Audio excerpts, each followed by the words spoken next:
चलो क्वेश्चन 7,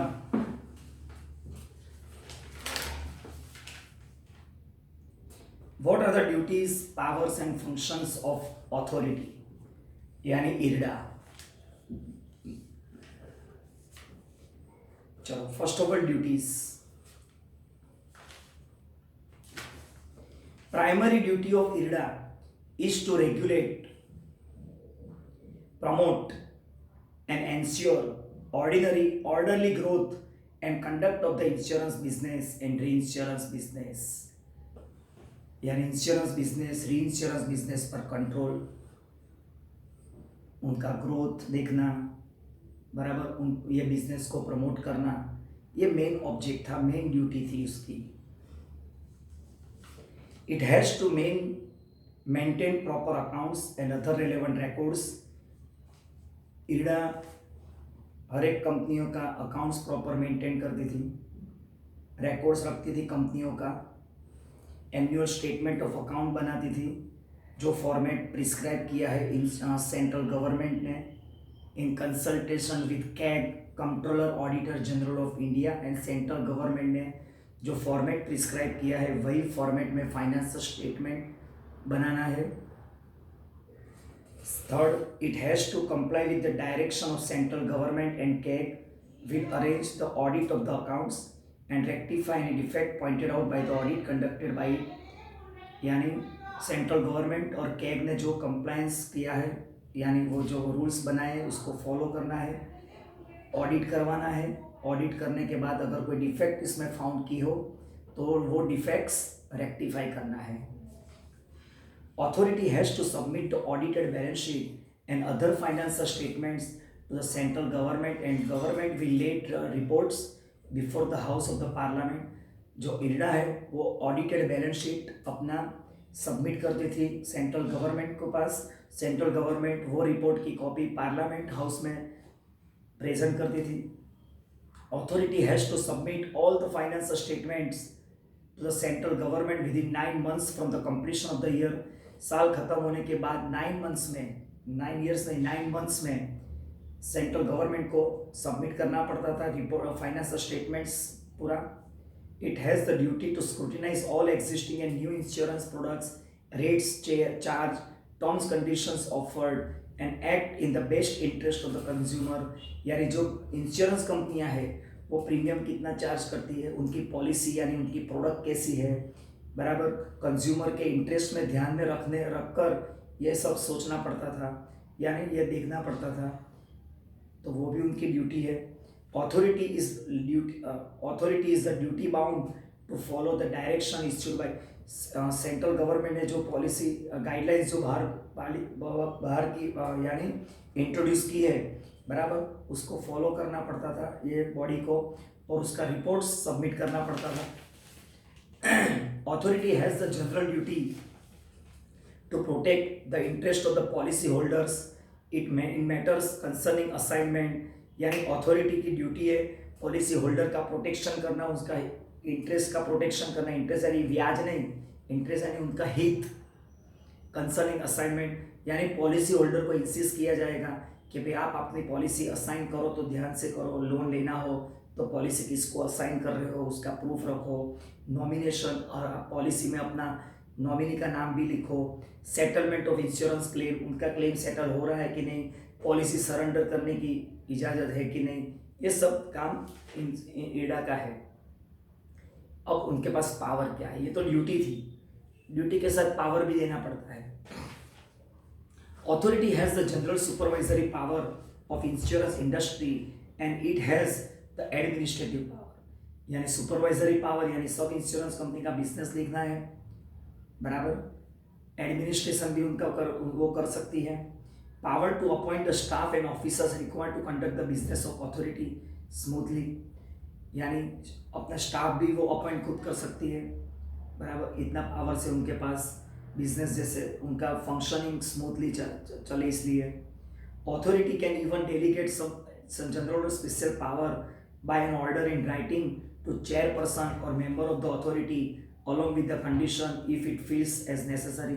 अगर अथॉरिटी को लगा कि पावर्स हम किसी और को डेलीगेट कर दे तो वो कर सकती है राइटिंग में, बराबर, किसको, या चेयरपर्सन और कोई भी मेंबर, अथॉरिटी का जो मेंबर हो उसको। Power to constitute a committee of the members and delegate the powers to the committee. Constitute यानी प्रिपेयर करना, बनाना, कमिटी बना सकती है मेंबर्स की, और मेंबर्स को पावर्स भी दे सकती है ये authority.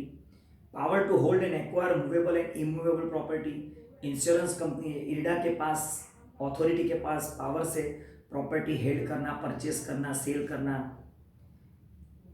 Power to issue certificate of registration, बराबर, रजिस्ट्रेशन सर्टिफिकेट दे सकती है, रिन्यूअल सर्टिफिकेट, मॉडिफिकेशन अगर करना हो कुछ, विड्रोवल, सस्पेंड, कुछ भी कर सकती है ये पॉलिसी, उनके पास इतना पावर है। इंश्योर कंपनी जो है उनका रजिस्ट्रेशन चेंज करवाना हो, कुछ भी, इन शॉर्ट कुछ भी चेंज करवाना हो तो ये कर सकती है, पावर है उसके पास। Power to prepare a code of conduct to the agent, यानी एजेंट कैसे अपॉइंट करना, सर्वेयर कैसे अपॉइंट करना, who are eligible as a agent और सर्वेयर, ये सब रूल्स ये प्रिपेयर करती है। Power to levy fees and other charges carrying out the proposal of this act, यानी कितनी फीस आप चार्ज कर सकते हो, ये सब इसमें एक्ट में पावर से उनके पास। Power to call information and investigate regulating including audit of the insure, यानी इंश्योरेंस कंपनी से कोई भी इंफॉर्मेशन मांग सकती है। इंश्योरेंस कंपनी का ऑडिट हुआ है तो ऑडिट रिपोर्ट मांग सकती है, ऑडिटर के पास से भी डिटेल मांग सकती है ये अथॉरिटी। इंटरमीडियरी के पास, एजेंट के पास से भी डिटेल मांग सकती है। It has power to regulate the margin of solvency, minimum कितना फंड उन लोगों को लाना पड़ेगा बिजनेस करने के लिए, तो आगे आया था 1 बिलियन, बराबर। Power to exercise powers sanction by the other insurance law of the country और बाय, इन शॉर्ट ये सब कॉमन है point. Other law of the country में जो अदर लॉज है इंश्योरेंस के, उसके हिसाब से जो पावर्स है वो पावर्स उनका यूज कर सकती है। It is power to make regulations with the condition of insurance advisory committee in the field of finalising service condition of the members, यानी खुद इंश्योरेंस कमिटी जो है, एडवाइजरी कमिटी, उनके साथ कंसल्टिंग करके वो खुद अपने कुछ ना कुछ रेगुलेशंस ला सकती है, रूल्स बना सकती है। फंक्शंस, अब इसका फंक्शंस क्या है? Promoting and regulating professional and organisations connected with the insurance and री इंश्योरेंस बिजनेस, यानी इंश्योरेंस बिजनेस प्रमोट करना, ये मेन उसका फंक्शन है। प्रमोटिंग एफिशिएंसी, इंश्योरेंस बिजनेस आप एफिशिएंटली कर पाओ, ये उनका फंक्शन है। Third, to act as an adjudicator in the settlement of dispute between insurer, intermediary of the insurance company और एजेंट्स, इंटरमीडियरी यानी एजेंट, उन भी दोनों के बीच में कोई कॉन्फ्लिक्ट है तो ये रिजोल्व करने का फंक्शन भी ये करती है। To act as a supervisory authority regulatory functioning of the tariff, insurance company premium कितना चार्ज करती है, कितना ले सकती है, ये रेगुलेशंस ये बनाती है। To control and regulate the rates, advantages, terms, conditions that may be offered by insurer in respect of general insurance which are not controlled by tariff, यानी नॉन टैरिफ प्रोडक्ट है जिस पर टैरिफ कमेटी का control नहीं है, तो उसका premium कितना लेना, उसका एडवांटेजेस कितना ऑफर कर सकती है ये इंश्योरेंस कंपनियां सबको, बराबर, ये सब देखना उसका काम है, कंट्रोल करना इसका काम है। To formulate the regulations concerning insurance, rural sector, social sector में ये इंश्योरेंस बिजनेस कैसे करना है उस पर कंट्रोल, क्योंकि काफ़ी कंपनियां रूरल एरिया में जाती नहीं है, तो उन लोगों को इंसिस्ट करना कि you have to do business in rural area also, तो ये देखना भी काम इसका है। अदर प्रोविजंस नहीं काम का।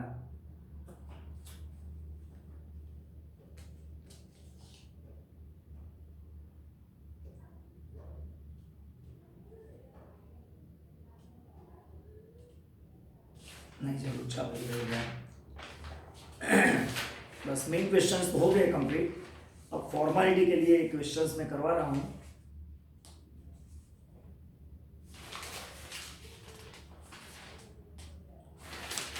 चलो, question number 4, right A short note on capital requirement and foreign stay. Section 6 of the act requires that minimum paid up capital required for the life insurance 100 CR यानी 1 billion and re insurance 200 crore. री insurance business करना हो तो 200 CR आपकी minimum capital चाहिए, आपकी खुद की। Capital contributed can only be in the form of equity shares और preference shares equity shares preferences can not be issued, यानी इक्विटी में ही चाहिए ये कैपिटल, प्रेफरेंस में नहीं. The incumbent LIC would be required to increase its equity capital from 5 CR to 100 CR from 40 crores are recent, यानी 40 crores था उसका, तो रूल ऐसा है कि 5 CR से 100 crores मिनिमम करना पड़ेगा LIC में. और GIC मिनिमम 200 GIC का प्रेजेंट में कैपिटल है 215 crores. The certificate of registration of insurance business is for a period of 1 year only, यानी इंश्योरेंस बिजनेस आपको करना है तो रजिस्ट्रेशन सर्टिफिकेट सिर्फ 1 साल का मिलेगा. The certificate is renewal every year, आपको सर्टिफिकेट एवरी ईयर रिन्यू करवाना पड़ेगा आपको, यानी इंश्योरेंस कंपनी को. Insurance company has to apply for renewal of the licence by paying requisite fees, 50,000 रुपया फीस पे करनी पड़ेगी renewal fees, along with 1% of the total gross premium return directly by insurer in India during the last financial year, यानी last year में आपने premium जितना कमाया होगा उसका 1% भी आपको देना पड़ेगा रजिस्ट्रेशन के लिए. जस्ट इमेजिन कितना पैसा ले रहे हैं ये लोग. This application for renewal has to be made in the month of, और रिन्यूअल एप्लीकेशन आपको करना हो तो दिसंबर में आपको करना पड़ेगा. क्वेश्चन 4 हो गया.